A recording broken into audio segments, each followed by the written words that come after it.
Hello students, welcome to Magnet Brains. मैं रूपाली वर्मा। हमारे channel magnet brains पे आपको 100% फ्री एजुकेशन प्रोवाइड कराई जाती है। आपको कोई भी वीडियो देखने के बाद ऐसा नहीं होता कि उसके बाद हम आपसे कहें कि आगे की टॉपिक देखने या आगे के वीडियोस देखने के लिए आपको कुछ पेमेंट करना पड़ेगा। यहाँ पर आप कोई भी वीडियो कितनी बार भी देखना चाहें, कहाँ से भी देखना चाहें, आपको 100% फ्री मिलेगा। हम किसी तरह के पैकेज को परचेज करने के लिए आपसे नहीं कहते कि आपको अगर आगे का वीडियो देखना है तो आपको कोई पैकेज परचेज करना पड़ेगा या आगे के वीडियोस देखने के लिए कोई पेमेंट देना पड़ेगा। यहाँ पर किंडरगार्टन से लेकर क्लास 12 तक, साथ ही state board, Hindi medium, English medium, NTSC, olympiad, UPSC, NEET, JEE, जितना भी आपको कंटेंट दिया जाता है ये 100% फ्री होता है। आप कोई भी वीडियो देख सकते हैं। जैसे कि आप हमारे पीछे भी देख रहे हैं कि Magnet Brain test paper for class 4 to 12 all subjects 100% free. तो यहाँ पर अब हम जो आपके लिए लेकर आ रहे हैं वो है आपके टेस्ट पेपर। यानी कि हमारे पूरे साल में बहुत सारे टेस्ट और एग्जाम्स होते रहते हैं, तो उस समय हमें लगता है कि कुछ हमें क्वेश्चन ऐसे मिल जाएं जिनको हम प्रिपेयर कर सकें, हो सकता है वो एग्जाम्स में आ जाएं। तो उसी चीज़ को हमने ध्यान में रखते हुए आपके लिए इस तरह के टेस्ट पेपर लेकर आते हैं। इन टेस्ट पेपर में आपको सब्जेक्टिव ऑब्जेक्टिव दोनों ही तरह के प्रश्न दिए जाते हैं। इनका पीडीएफ आपको 2 दिन पहले प्रोवाइड कराया जा चुका है। तो आज जो हम करेंगे वो है आपके दिए गए इस टेस्ट पेपर का सॉल्यूशन। तो आज कौन सी क्लास है, कौन सा सब्जेक्ट है, तो चलिए देखते हैं। तो आज की जो हमारी क्लास है वो है class 11th Hindi, syllabus elective, book है हमारी अंतराल भाग 1। अंतराल हमारी हिंदी की पूरक पुस्तिका है, अंतरा हमारी मेन पुस्तक है। तो इसका दूसरा अध्याय है हुसैन की कहानी अपनी जुबानी। इस पार्ट में हमने मकबूल फिदा हुसैन के अंदर किस तरीके से चित्रकारी जागी और कैसे उनकी चित्रकारी आगे बढ़ी, ये हमने 2 चीज़ों में, यानी कि बड़ौदा के बोर्डिंग स्कूल और रानीपुर बाजार, इन 2 जगहों पर देखा और समझा। हमने जाना कि वो किस तरीके से, ये उनकी आत्मकथा का सिर्फ एक छोटा सा हिस्सा था जो हमने यहाँ पर जाना है कि कैसे उनके अंदर चित्रकारी उभर के आई और कैसे कैसे लोगों ने उनका साथ दिया, ये सभी हमने देखा था। इसी पे आपको आपका प्रश्न पत्र का पीडीएफ दिया गया था, आप सभी ने उसे सॉल्व कर लिया होगा, हमें इस चीज़ की उम्मीद है। तो चलिए अब अपने आंसर आप मैच करते जाइए उनसे। तो सबसे पहले जो शुरू हो रहा है वो है हमारे बहुविकल्पीय प्रश्न। प्रश्न संख्या 1 है, लेखक की चित्रकला की प्रतिभा कहाँ पर उभर कर सामने आई थी। उनके अंदर चित्रकला है, ये चीज़ बहुत अच्छी कलाकारी कर लेते हैं, ये कहाँ पर उभरने लगी थी।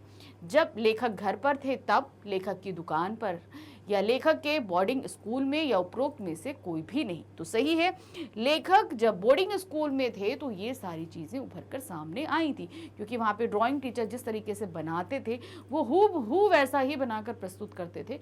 तब उन्हें समझ में आया कि वो चित्रकारी में इंटरेस्ट रखते हैं, यानी कि उनके अंदर ये हुनर है। प्रश्न संख्या 2 है, मकबूल अपनी दुकान पर बैठे बैठे किस किस चीज़ों के चित्र बनाते थे। तो वो जब दुकान पे बैठे रहते थे तो भी उनका ज़्यादा इंटरेस्ट जो है ये दुकानदारी इन सब में नहीं लगता था, वो अपने ड्राइंग में उनका मन लगा रहता था। तो वो कौन कौन सी चीज़ों के चित्र बनाए थे उन्होंने, दाढ़ी वाले पठान के, बकरी के बच्चे, घूंघट की औरत, या उपरोक्त सभी। तो उन्होंने यहाँ पे जो ऑप्शंस दिए हैं वो सभी के चित्र बनाए थे दुकान पर बैठे बैठे हुए। प्रश्न संख्या 3 है, दुकान पर बैठे हुए भी मकबूल का ध्यान कहाँ रहता था। यानी कि दुकान पे बैठ के भी उनका ध्यान कहाँ पर रहता था, दुकान के ग्राहकों पर, चित्र बनाने पे, खाने पीने में, या उपरोक्त सभी में।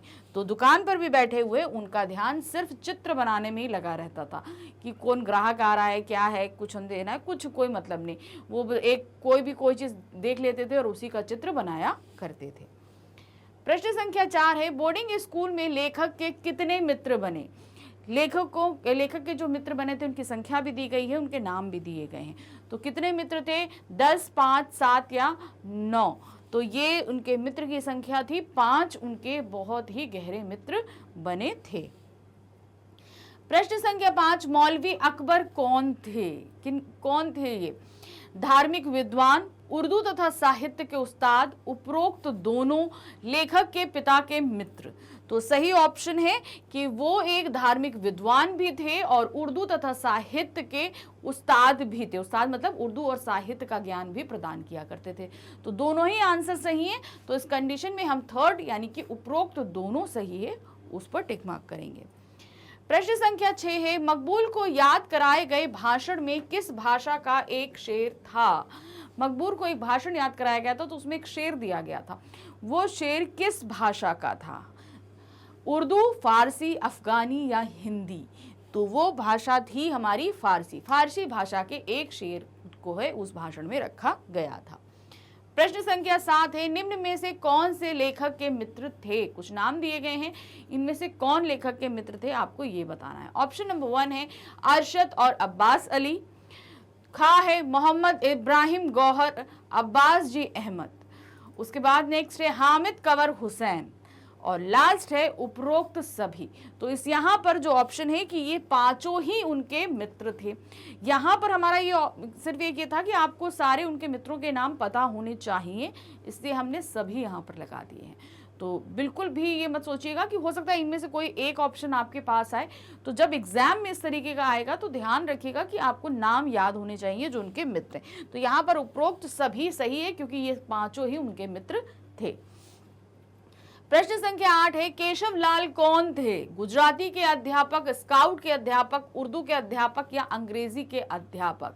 तो केशव लाल जो है वो गुजराती के अध्यापक थे जो गुजराती भाषा सिखाया करते थे। प्रश्न संख्या 9 है, मेजर अब्दुल्ला पठान कौन थे? क्यों कौन थे आपको ये बताना है, मतलब वो किस पोस्ट पे थे एक बार। तो मैथ्स के अध्यापक, हिंदी के अध्यापक, स्काउट के अध्यापक या गुजराती के अध्यापक? तो मेजर अब्दुल्ला पठान स्काउट के अध्यापक थे, जो स्काउट सिखाते ना स्कूलों में, स्काउट्स की परेड वगैरह, उनकी ट्रेनिंग वगैरह होती रहती है, उसके वो टीचर थे। प्रश्न संख्या 10 है, किसकी मृत्यु का गहरा प्रभाव लेखक के मन पर पड़ा था? कौन ऐसा था जिसकी मृत्यु का प्रभाव लेखक पर बहुत गहरा पड़ा था? पिता की मृत्यु का, माता की मृत्यु का, दादा की मृत्यु का या मित्र की मृत्यु का? तो उनके जीवन में सबसे गहरा प्रभाव उनके दादा की मृत्यु का पड़ा था, जिसके बाद वो उन्हीं के रूम में, यानी उनके दादा के रूम में ही रहने लगे थे। वही उनके कपड़े पहनना, सब कुछ, मतलब उनके अचकन वगैरह पहन के, उनका कुर्ता पहन के उनको पकड़ के सो जाते थे। तो बहुत ही उनके पापा ने जब देखा कि इतना डिप्रेस रहने लगे, तभी मकबूल को है वहाँ से उनके बोर्डिंग स्कूल भेज दिया गया था। प्रश्न संख्या 11 है, लेखक को कहाँ के बोर्डिंग स्कूल में भेजा गया था? मंसूरी, बड़ौदा, हैदराबाद या सूरत? तो आप सभी को तो इजली है कि उन्हें बड़ौदा के बोर्डिंग स्कूल में भेजा गया था। प्रश्न संख्या 12 है, बोर्डिंग स्कूल के ड्राइंग अध्यापक ने ब्लैक बोर्ड पर किसका चित्र बनाया था? किस चीज का चित्र बनाया था जिसका हूबहू जो है उन्होंने अपनी स्लेट पर उतारा था? एक चिड़िया का, प्राकृतिक दृश्य, नेहरू जी का या उपरोक्त में से कोई नहीं? तो सही ऑप्शन है, उन्होंने सबसे पहले एक चिड़िया का चित्र बनाया था जिसे हूबहू जो है मकबूल ने अपनी स्लेट पर बनाया था। प्रश्न संख्या 13 है, मकबूल क्या बेचकर ऑयल पेंटिंग कलर खरीदा था? उन्हें जब एक बार देखा था उन्होंने पिक्चर का पोस्टर, तो उनको भी ऑयल पेंटिंग करने का बहुत शौक लगा कि मैं भी ऑयल पेंटिंग करूँगा।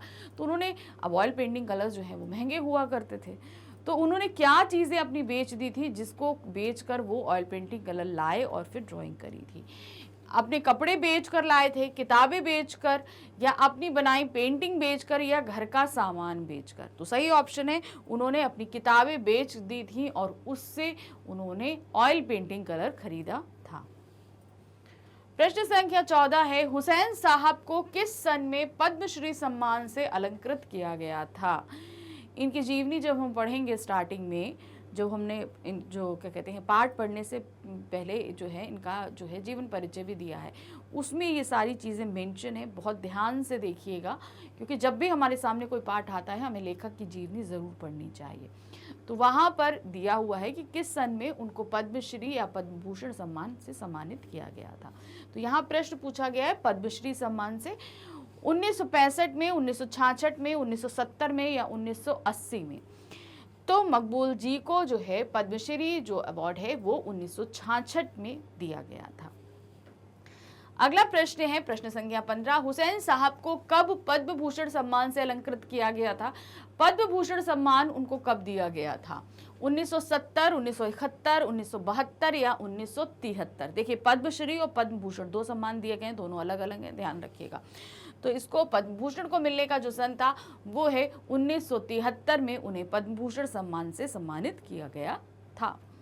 अब हमारे यहाँ से सब्जेक्टिव क्वेश्चन शुरू होते हैं, इनको ध्यान से देखिएगा क्योंकि इनमें हमें थोड़े बड़े बड़े आंसर लिखने पड़ते हैं। तो थोड़ा ध्यान से देखिएगा जो क्वेश्चन पूछा जा रहा है आप पूरी तरीके से उस क्वेश्चन के आंसर को दे रहे हैं या नहीं।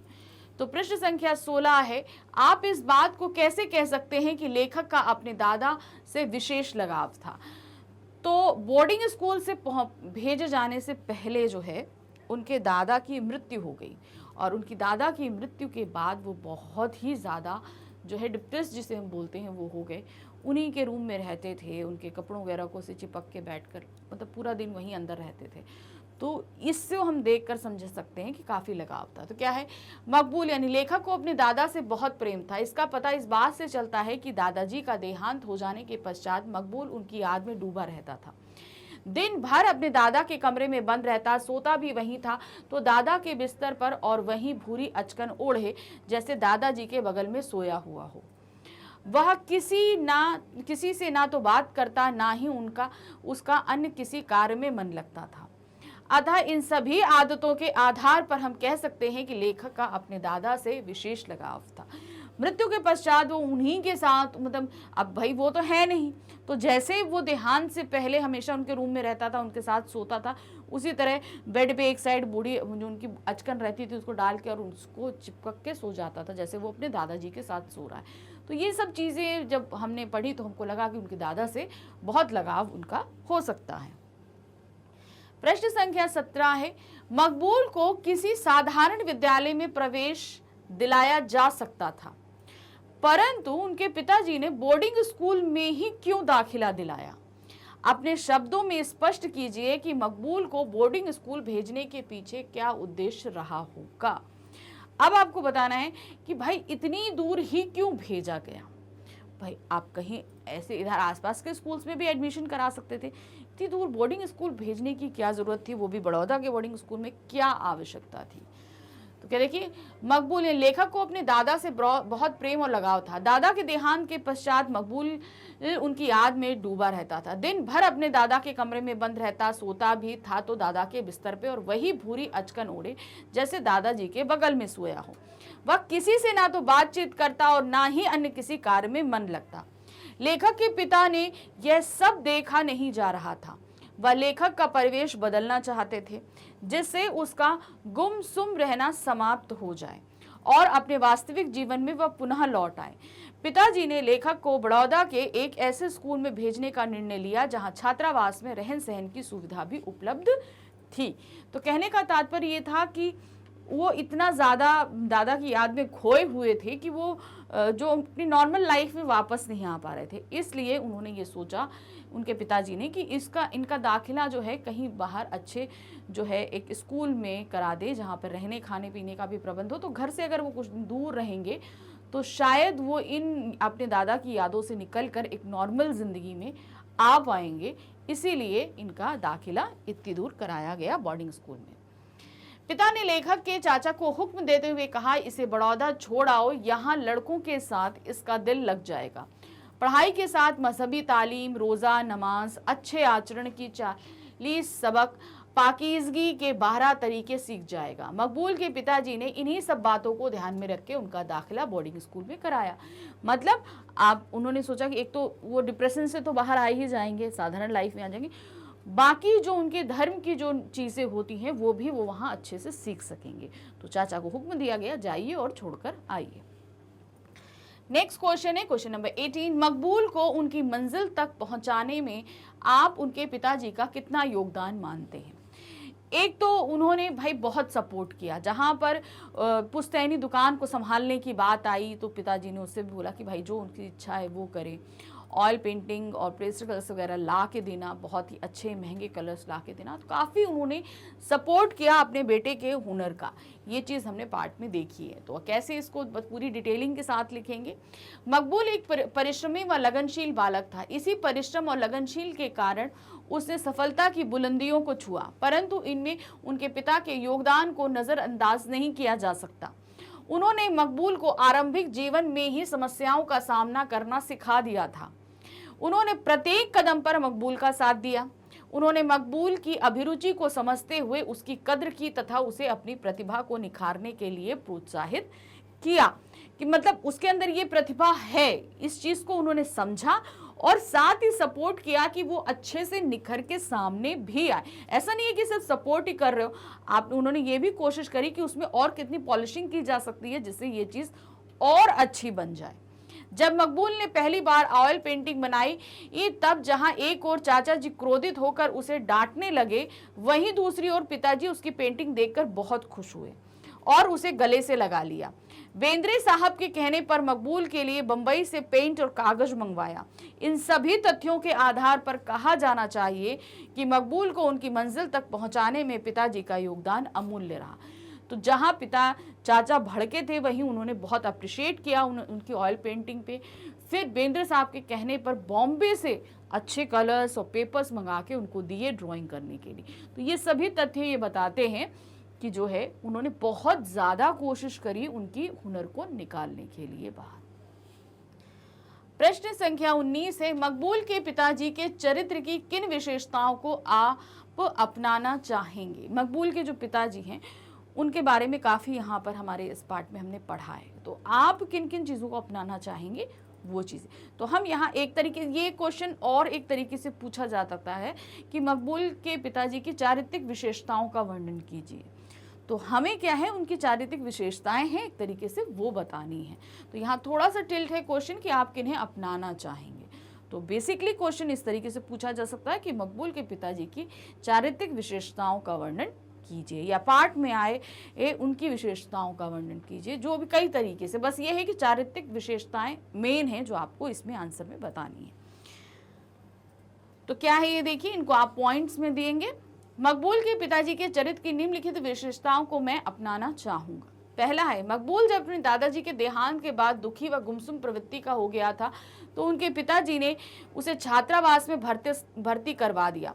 यह पक्ष उनकी सहानुभूति प्रवृत्ति को प्रदर्शित करता है, क्योंकि वो केयरिंग थे अपने बेटे को लेकर। अगर वो सोचते कि नहीं इसको हम दूर नहीं भेजेंगे तो शायद वो अपने दादाजी की याद में घुलता जाता और जो है वो एक नॉर्मल लाइफ में वापस नहीं आ पाता। तो वो केयरिंग थे, इसलिए उन्होंने उसे वहां से निकालने के लिए बोर्डिंग स्कूल भेज दिया था। दूसरा है, जब मकबूल ने अपनी किताबें बेच ऑयल पेंट खरीदा, पहली ऑयल पेंटिंग बनाई तो उसके पिताजी ने मकबूल को प्रोत्साहित किया। अतः उत्साहवर्धन की प्रवृत्ति भी मकबूल के पिताजी के चरित्र में विद्यमान है। तो अब यहाँ पर हम ये कह सकते हैं कि अगर आप अपनी किताबें बेच देंगे और कुछ और खरीद लाएंगे अपनी शौक का तो आपके पापा डांटेंगे। लेकिन इसके उलट जो है मकबूल के फादर ने उनको अप्रिशिएट किया कि नहीं बहुत अच्छा था। उन्होंने ये चीज़ समझी कि बच्चे का इंटरेस्ट किस में है। तो ये चीज़ जो है थोड़ा सा उनके अंदर हम ये सीख सकते हैं कि वो अपने बच्चे की रुचि को समझ रहे थे और उसे उत्साहित कर रहे थे काम करने के लिए। नेक्स्ट है, मकबूल के पिताजी स्वच्छंदवादिता विचारों के व्यक्ति थे। जहां पेंटिंग राजे महाराजी का शौक हुआ करती थी, वहीं मकबूल के पिताजी ने अपने बेटे को इस पेंटिंग के क्षेत्र में आगे बढ़ने के लिए प्रोत्साहित किया और इसके महत्व को समझा। इस प्रकार से मकबूल के पिताजी में व्याप्त सहानुभूति, उत्साहवर्धन और स्वच्छंदवादी विचार जैसी विशेषताओं को अपनाना चाहूंगा। तो यहाँ पर हम ये कह सकते हैं कि जबकि ये बात हो रही है जब मकबूल छोटे थे तो उस समय ये पेंटिंग्स का शौक रखना जो है वो राजा महाराजा मतलब बहुत अमीर खानदानों को शौक हुआ करता था। इसमें इतना रोजगार भी नहीं था, मतलब आप इतना पैसा नहीं कमा सकते थे। तो यहाँ पर इस प्रोफेशन को अपनाने के लिए थोड़ा सा लोग पीछे हटते थे कि हम इसको कैसे अपनाएं, क्या करें। लेकिन इस मानसिकता को तोड़ते हुए उन्होंने मकबूल का साथ दिया कि तुम स्वच्छंद होकर कार्य करो, पैसे के पीछे आपको नहीं भागना था, आप अपने शौक को बनाइए। और उन्होंने जब इतना सपोर्ट किया तभी इतना बड़ा कलाकार हमारे सामने आया। तो ये सभी चीजें हैं जिन्हें हम अपनाना चाहेंगे। क्वेश्चन नंबर 20 है, बड़ौदा शहर तथा वहां के मदरसे के विषय में लेखक ने क्या बताया है? बड़ौदा शहर और वहां का मदरसा जहां पर वो पढ़ रहे थे वो सभी चीजें उनके बारे में उन्होंने कुछ एक्सप्लेन किया है। हमें वही एक्सप्लेनेशन को यहाँ शॉर्ट में देना है। तो उसको आप कैसे लिखेंगे, देखिए। बड़ौदा साफ सुथरा शहर है जहां हिज हाइनेस की 5 धातुओं से बनी घोड़े पर सवार मूर्ति है। मकबूल को महाराजा सियाजी राव के इसी शहर के बोर्डिंग स्कूल में दाखिल कराया गया। इस स्कूल का संचालन व कार्यभार संभालने का कार्य नेशनल कांग्रेस और गांधी जी के अनुयायी यानी गुजरात के मशहूर आर.के. तिहाल की ख्याति वाले थे, जी.एम. हाकिम अब्बास तैयाज जी करते थे। उन पर गांधी जी का प्रभाव होने के कारण स्कूल के छात्रों के मुंडे सिर पर गांधी टोपी और बदन यानी शरीर पर कुर्ता पैजामा पहनना अनिवार्य था। तो उन्होंने शहर के बारे में कैसे बताया और किस तरीके से वो जिस वहाँ पे आए वहाँ के लोगों को क्या पहनना अनिवार्य था, कैसा वहाँ का माहौल था, वो सभी आप यहाँ पर लिख देंगे। तो यहाँ हमारा ये टेस्ट पेपर समाप्त हुआ। आई थिंक आप सभी को अच्छे से समझ में आ गया होगा कि हमें आंसर्स को कैसे लिखना है, क्या चीज़ें करनी। टिक मार्क वाले तो हम फटाफट कर लेते हैं, लेकिन जो हमारे सब्जेक्टिव क्वेश्चंस होते हैं उनके आंसर्स लिखने में हम थोड़ा सा हिचकिचाते हैं कि हम आंसर्स बनाएं कैसे। तो जब भी कोई आंसर आप बनाते हैं, ये नहीं कि डायरेक्टली उनका आंसर लिख दीजिए, उसके पहले अगर कोई छोटी सी स्टोरी है तो उसे शॉर्ट में पहले उसको बताइए, फिर उसके आंसर तक आइए। तो इससे आपका आंसर बड़ा भी होगा और दूसरा आप जस्टिफाई कर पाओगे कि क्या, क्योंकि ऐसा होता है आप ये समझ लो कि जो आंसर पढ़ने वाला है, आपके लिखे हुए क्वेश्चंस के आंसर्स को पढ़ने वाला है, वो स्टोरी के बारे में कुछ नहीं जानता। तो इस लिहाज से आपको थोड़ी सी स्टोरी बतानी पड़ती है। आपके सब्जेक्ट्स के रिलेटेड यानी आपकी क्लास में जितने भी सब्जेक्ट्स हैं, इनके वीडियोस हमारे चैनल यानी magnetbrain.com पे आते रहते हैं।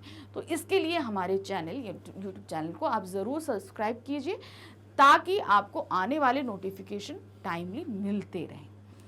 हमारे चैनल पे आपको जितना भी कंटेंट प्रोवाइड कराया जाता है ये टोटली अरेंज है। आपको कभी भी एक टॉपिक पढ़ने के बाद दूसरा टॉपिक ढूंढने के लिए बिल्कुल परेशान नहीं होना पड़ता। इसीलिए हमारे साथ बने रहिए और हमारे वीडियोस देखते रहिए। हमारे चैनल को लाइक, सब्सक्राइब, शेयर ज़रूर कीजिएगा। Thank you for watching. Bye bye.